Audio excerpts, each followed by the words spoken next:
Namaste and welcome to this exciting episode of Psychology Debunking Mythology. मैं 3 दिन से American media को देख रहा हूँ कंसिस्टेंटली, चाहे वो ब्रिटिश मीडिया हो, चाहे अमेरिकन मीडिया हो या कोई यूरोपियन मीडिया। एक चीज़ कांस्टेंट है तीनों में, वो है कि पिछले 50 साल से हम जिसको कंट्रोल कर रहे थे वो हमारे कंट्रोल से बाहर कैसे चला गया। आप समझिए, ये मानसिकता है यूरोपियन और एज वेल एज अमेरिकन, क्योंकि ये जो यूरोप और अमेरिका और यूके, इन तीनों ने मिलकर पूरे विश्व को गुलाम बना के रखा हुआ था 1945 से। तो उनके दिमाग में ये कन्फ्यूजन है, ये बाहर कैसे निकल गया हमारे हाथ से। इसका मतलब ये है कि मोदी जी से पहले चाहे राहुल गांधी हो, चाहे सोनिया गांधी हो, चाहे मनमोहन सिंह हो, ये सभी पश्चिम के गुलाम थे। ये इनसाइड डीलिंग्स करते थे और ये भी सत्य लग रहा है कि कहीं ना कहीं इन लोगों को चाइना ने भी यूज़ किया, क्योंकि चाइना भी यही चाहता था कि गुलाम रहे। तो चाइना ने कोऑपरेट किया वेस्ट के साथ और इनको वापस पकड़ के रखा। और तो ये जो और चाइना ने बहुत सारी चीज़ें किया जिससे कि भारत को नुकसान भी हुआ, डरा के रखा, धमका के रखा, क्योंकि चाइनीज़ को भी डर था कि भारत जो है बिका हुआ है पश्चिमी देशों को। रशिया भी भारत को इतना ट्रस्ट नहीं करता था, बड़ा पेशेंटली वो वेट करता था कभी लोग बाहर आएंगे, असलियत समझेंगे, क्योंकि रशिया उन्हीं के जैसा है। तो रशिया को मालूम था उनको। The problem with Russia is कि कैथोलिक चर्च और चर्च ऑफ इंग्लैंड को हेट करते हैं। तो इसलिए रशियन ऑर्थोडॉक्सी के विरुद्ध जितने भी प्रोग्राम चलते थे यूएसएसआर के, वो चर्च के द्वारा ड्रिवन थे। दैट हेटरेड जो है वो ब्लड में है, जैसे कि पाकिस्तान जो है इस्लाम की वजह से भारत को चिढ़ता है। क्लियरली वही रीज़न है। इस्लाम में जो बोलते हैं वो लोग कि हिंदू काफिर है, जबकि सारे पाकिस्तान को काफिर बुलाता है अरब। So now this is the hated. तो पूरा वेस्टर्न कंट्रीज़, आपको वापस देखना पड़ेगा ध्यान से, पूरा वेस्टर्न कंट्रीज इतने जले क्यों हैं, कितना जल गए हैं, क्योंकि उनको ये यकीन नहीं था कि कभी एशिया इंडिपेंडेंट होगा। उनका जो प्रोग्राम था फुल प्रूफ था। चाइना को एक्यूज़ किया डेट ट्रैप इकोनॉमी में, लेकिन खुद भी डेट ट्रैप्स करते हैं। IMF में आप फंस जाओ, रिफॉर्म कराएंगे, आपका पूरा कंट्री लूटेंगे। सेम चीज़, I don't know why Indian analyst don't call it western debt traps. करना चाहिए उनको वेस्टर्न डेट ट्रैप्स। और डिक्टेटरशिप बोलते हैं, अथॉरिटेरियन बोलते हैं नॉर्थ कोरिया को देख के, और नॉर्थ कोरिया को देख के बहुत जले कि नॉर्थ कोरिया भी था, चाइना भी था, रशिया भी था, इंडिया भी था और 29 अदर कंट्रीज भी थे। उनका डर है कि new power on the block, बहुत डर है, new power on the block. अब उनको ये चेक कर रहे हैं कि कोई मिलिट्री ऑब्जेक्टिव तो नहीं है, क्योंकि खुद का तो मिलिट्री अलायंस है, दुनिया का मिलिट्री अलायंस नहीं होना चाहिए। कि वेस्टर्न कंट्रीज का क्या है कि they will create everything but you should not have it. मतलब कि मेरे मिलिट्री भी होगी, मेरी दादागिरी भी होगी, but you should not have it. तो आपके डेवलपमेंट को रोकते रहेंगे वो, so that they can keep their own development going. तो आपके ऊपर अटैक करते रहेंगे, इंटरफेयर करते रहेंगे। लेकिन कभी एशियन कंट्रीज ने सोचा नहीं कि वेस्टर्न कंट्रीज में भी इन्फ्लुएंस किया जाए, इंटरफेयर किया जाए, militarily, intelligence wise, everything else. ऐसा कोई पॉलिसी नहीं था, बट यहाँ पे तो ओपन पॉलिसी है। How could they rise? उनको तो उन्होंने गुलाम बनाया था, तोड़ के गए थे। How could they rise? That's the बेचैनी। चाहे पियर्स मॉर्गन हो, चाहे टकर कार्लसन हो, चाहे कोई भी हो, all sides of the media. Fox News तो पागल हो गया है। CNN which is more war monger. Fox News तो बकवास करता है, but CNN itself is crazy, going crazy. BBC is going crazy. Optics जो है वहाँ पे मोदी जी हाथ लेके चल रहे हैं पुतिन का और तीनों हंस रहे हैं। That scared them the hell. डर गए पूरी तरह। 3 रीज़न है क्यों डरे। पहली बात तो ये कि उनका एक्सप्लॉइटेशन दुनिया में नहीं चल सकता। दूसरा कि अब उनके पास इतना धन नहीं है कि किसी और को रोक सके। तीसरा, उनको डर है कहीं भारत उनको कोलोनाइज ना कर दे। ये भी डर है। ये डर अच्छा होता है। जैसे वो लोग आते हैं इंग्लिश पढ़ाने के लिए, मैं चाहता हूँ कि हमारे लोग भी इनको हिंदी पढ़ाएं। हम लोग अमेरिका में तो पढ़ाते हैं संस्कृत, लेकिन हम लोग हिंदी भी पढ़ाएं मेन स्ट्रीम में। जैसे कि हम लोग आके बोलते हैं, वो लोग आके इंग्लिश पढ़ाते हैं गाँव में जाके, ताकि चर्च सीखें। इंग्लिश से आप बाइबल सीखते हैं, बाइबल जैसी मानसिकता हो जाती है। आप देखेंगे कोई अगर इंग्लिश में भाषा में बात करेगा लंबे समय तक, उसके बिहेवियर में कटुता आ जाएगी। या कोई आप अवधी भाषा में बात करें तो बिहेवियर में मधुरता आ जाएगी।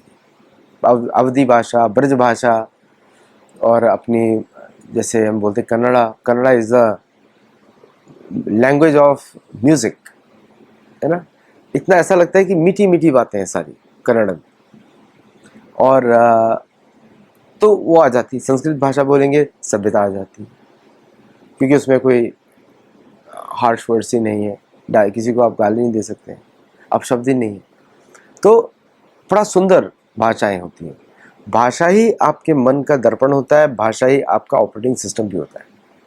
इसलिए आप बात सुनते हैं ना NLP, new NLP programming, words के थ्रू आपका मन मानसिकता बदल जाती है, वर्ड्स के थ्रू। तो बेचैनी है पूरी। अब उनको डर लग रहा है, क्या हमारी कंपनीज चल पाएंगी आगे या नहीं चल पाएंगी, क्योंकि जो मल्टीनेशनल बनाने का जो प्रोसेस था वो उसकी एक्सपर्टीज थी भारतीयों की। बिलीव इट और नॉट, कंपनीज को बड़ा करने की जो एक्सपर्टीज है वो भारतीयों की एक्सपर्टीज है। जितनी भी वेस्टर्न कंट्रीज बड़ी हुई हैं, कंपनीज बड़ी हुई हैं, वो भारतीयों की वजह से हुई है, नहीं तो सिकुड़े रहते। चाहे बोस कॉरपोरेशन ले लें, चाहे आप माइक्रोसॉफ्ट का एक्सपेंशन प्लान देखें, सत्तर नदेला के अंदर कितना बड़ा है। ओके, तो भारतीय managers have contributed a lot to the multinational growth of American and western firms. अब सडनली क्या हो रहा है, दे आर फाइंडिंग कि मोर एंड मोर भारतीय आर गोइंग टू इंडिया। अब ओनली वन प्रॉब्लम आती है भारतीय इकोसिस्टम में कि हम लोग स्केल और इंस्टीट्यूशनलाइजेशन पे ज़्यादा फोकस नहीं कर पाते। अभी कॉलोनियल माइंडसेट है, कैसे डील करेंगे, क्या करेंगे। और also the western economies are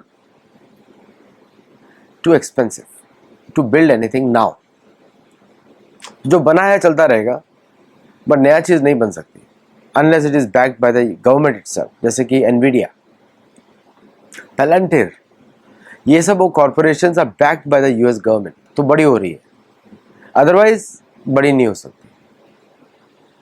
on A just a competitive level और प्रोडक्ट लेवल बड़ा नहीं हो सकता। तो यहाँ पे भारतीय गवर्नमेंट को सोचना पड़ेगा कि to create multinational companies which are backed by the state but operating all over the world, तो quasi private public ownership working in the whole world, ऐसा कुछ सोचना पड़ेगा भारत को।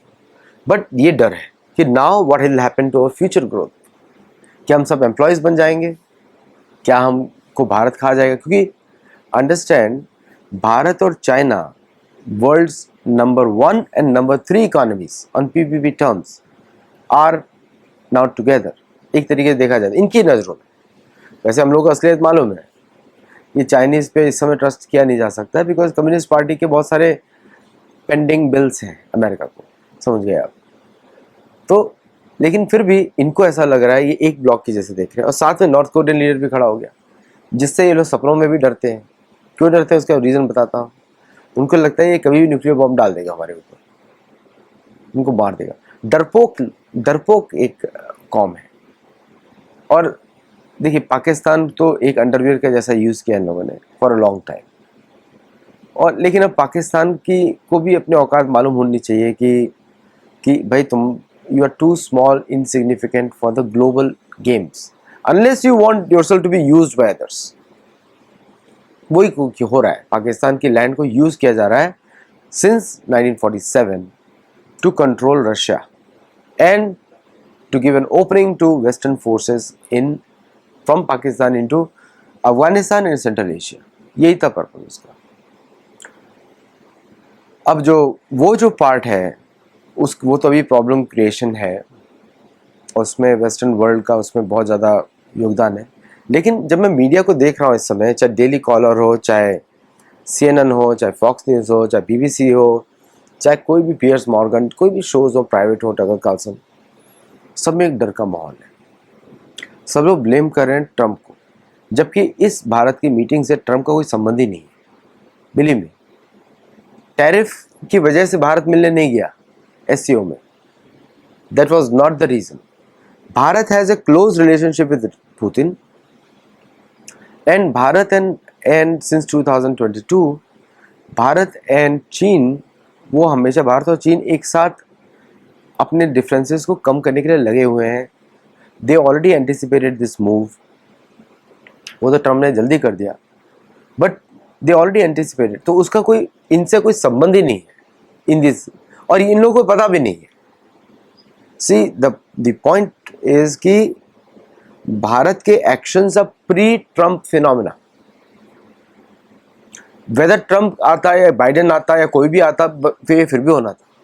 लेकिन द वेस्ट गॉट एक्सपोज्ड कि उनको ने तो पूरी स्ट्रेटेजी थी उनकी चीन को अलग करने की भारत से, तो लड़ाई कराते रहते through Pakistan, through China, through Nepal, through Bhutan, through Burma कराते रहते ताकि भारत हमेशा उलझा रहे लोकलिस्ट में. और भारत ने भी समझा नहीं कि भारत को अपनी मिलिट्री पावर को यूज करना पड़ेगा अटलांटिक में